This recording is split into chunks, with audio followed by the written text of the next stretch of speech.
Remerdee Network, proud sponsors of the We Live We Learn podcast. I'll tell you what we're gonna do. Yeah. How do you feel? Again, because you mentioned this earlier. Yeah. So, artists like Luka Zucotti, right? Is that the person you sent me? Oh God, here we go. Oh my goodness. Okay. Yeah. How do you feel about this Caucasian male? Yeah. Just as an example, and again, there have been others before him because I don't want to make it like it's just about Luka Zucotti. There's been what's the other guy's name? Not Afro. What's his name? I hope it wouldn't be Afro or something. Young. Okay. Ring. One. Yeah. Okay. But that's different. There's Afro swing. Anyway. Yeah. Cool. But let's talk about Luka Zucotti. Yeah. How do you feel about this Caucasian male making Afrobeats music? I mean, like real Afrobeats music. Adopting the culture, eating the food, getting his hands sticky, doing all that. Like, you know, I feel like I think he's from Liverpool, if I'm not wrong. So he's a Scouser. So you know what it's like. But why is it only acceptable when it's from London? If it's from London, everybody would be banging the drum. He's from Liverpool. I don't think so. You know what I would say about him specifically, and like why I haven't got a problem with Be Young is I feel like maybe it's my own problem and I need to investigate myself. I feel like if the music is like exceptional, I'm gonna let it. Like, I'm going to give it a bly. Yeah. What do you say his name? Luka Zucotti. No shade to Luka at all. Zucotti, sorry, my bad. Yeah. I don't have anything against him. It's just, when I heard the music, I wasn't like, whoa, this is what I need to listen to. Immediately, I was just like, he's doing he's mimicking the culture. He hasn't learned it. The same way that you said, like, Ed Sheeran's done the research and he's really embraced the culture and he's making, and like, it's indistinguishable from other like Afrobeats artists when he goes onto a song, whereas with Justin Bieber you can kind of feel that disconnect. It's like, oh, he was just trying to ting. I think with Luka, is it Zucotti? I'm not going to remember, my bad. This is going to not clip very well, sorry. I don't like him. It's not even personal. I think there is like what I was saying in the beginning about cultural appropriation, kind of like wearing culture as a costume. The eating of like Nigerian food. I mean, he can be around Nigerian people, but like Liverpool has a very everywhere does. But I'm saying Liverpool and Nigeria. Yeah, it's like the same. I wouldn't say it's the same, but they have in particular areas they have a very strong history together. So you have a lot. He wasn't born in Nigeria. I think you're talking about the Nigerian people in. But he's going to their houses and he's eating that food before he puts it on camera. I am like, my Indian friends come to my house and they eat the food and then they don't go and put it on camera. It's like, it's not believable. And I think actually like there is a threshold. I think with him, what he's clearly doing is he wants to be in music and like pop. He's someone who suffers from not knowing the like cultural, like the richness of African music. And he's just borrowing something that is now looks mainstream and he wants to capitalize from that. I think the problem I have is how much of a costume he's wearing of the culture, because ultimately what happens when like, white people come into black spaces, that we do welcome them with open arms, but then they hit a particular trajectory that black people could never.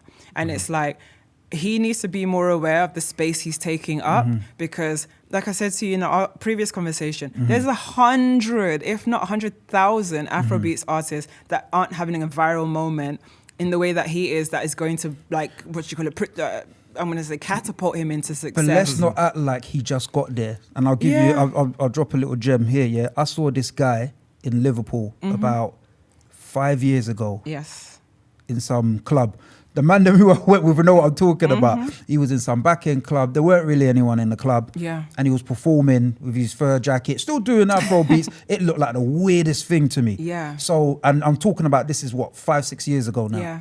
So this guy hasn't just turned up. Yeah. He's been grinding in his city and putting in work to put himself in a position to get that viral moment. Yeah. I'm just saying, innit? Because this is something that I've seen. Yeah. So I can't just let things go unchallenged and unchecked without providing all the information. Do you believe him? I don't have to believe him. I just think the tune was okay.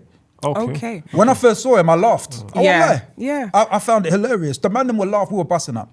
A group of Caribbean and African breds. We were busting up. We found it hilarious. 6 years on, he's going viral, and the tune is it's a well-produced song. Is he going viral for the music? Because if it wasn't attached to the image. This white man, I don't remember what he's eating. Maybe he's sit down eating a goosey soup. Yeah, of course he is. I feel like, firstly, that's like kind of with a draw. Exactly, exactly. I think there's so much about the like, I don't know, circus. It's like it's like a pop. Like there's something. Starter kit. Afrobeat starter kit. It's exactly that. Afrobeat starter kit. That almost feels like exactly. That if he'd like made it a little bit funnier, it would start turning into mockery. Yeah, you gotta go on. But there's loads of people that do that though. Online, man, how many people will go viral? And I hear what you're saying because I feel a way when I see everybody going to the weddings and there's always an Instagram reel or something, like, and there's millions of likes. I'm like, why is this so impressive to you? Like, why are thousands and millions of people liking this? The difference with him is that his song, for me, is a listenable song. Okay. It's a good song. Do I feel it? I need to listen to it again to know I feel it, to be honest. But it's listenable, innit? Those other people, like, it's the way of the world. Everyone doing dancing, spraying money.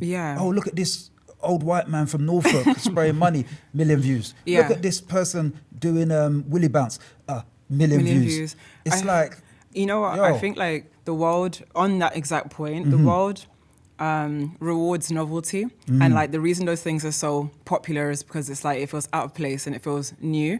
Whereas if a black person, that's the problem. It's so every much. time. How new and can I think it be? exactly it isn't. I think actually we're just kind of programmed to reward that. As soon as we see a white person doing the Azonto, we're like, I have something makes me need to like this because oh god, he's doing really good or he's doing it really badly.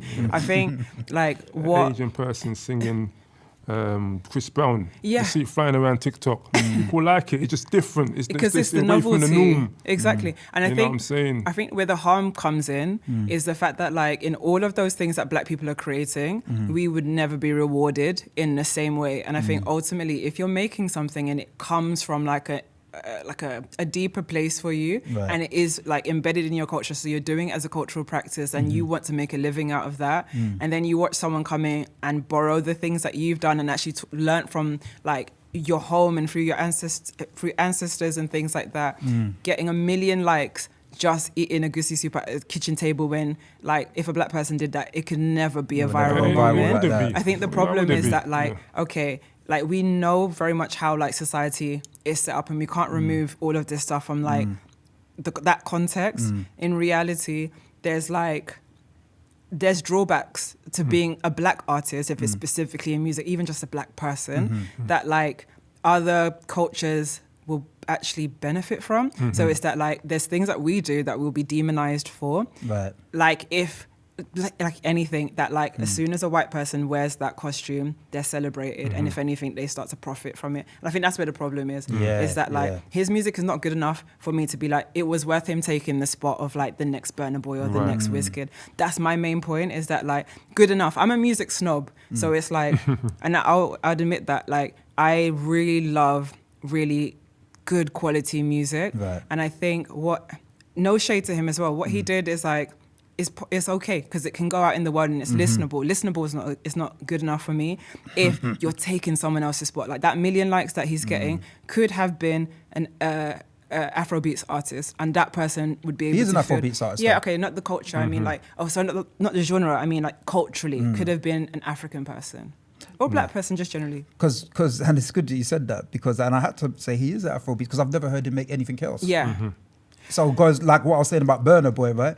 You're an Afrobeats artist. You just happen to be of the Caucasian persuasion. True. You know what, the other thing I was going to say, I hear that, yes, he's an Afrobeats artist. The minute and I don't know if it's going to happen for him specifically because I don't think he's that good. But if he was really good, again, please, sorry, if you see this, it's not guns to you. It's just like I'm making a general point. Saying a point, everyone's got an opinion. Exactly. If he blows up, I could bet money on the fact that he would switch up the genre he's making. I can bet it will get to a certain point and then he will be like, I can be white.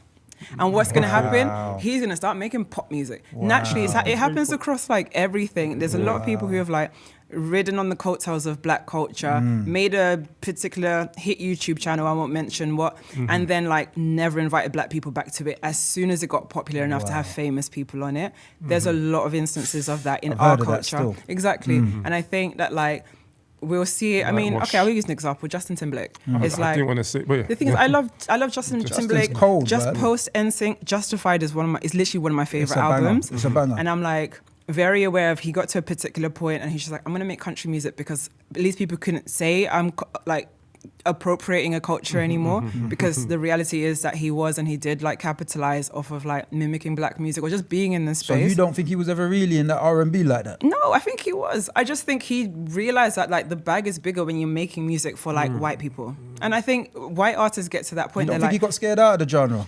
Do you think? Because It's Justin a Timberlake was mix of both. He definitely was in And for R&B. real. I'm a fan of Justin Timberlake, but I can also like criticize people that I'm a fan of. I think the reality is for a lot of artists, Post Malone being another one, is that you get to a certain level, and it's like your audience wants to be a global one. They remember that they're white and they don't need to make black music anymore. Phew, man. This has been a crazy episode. No, it's like, proper.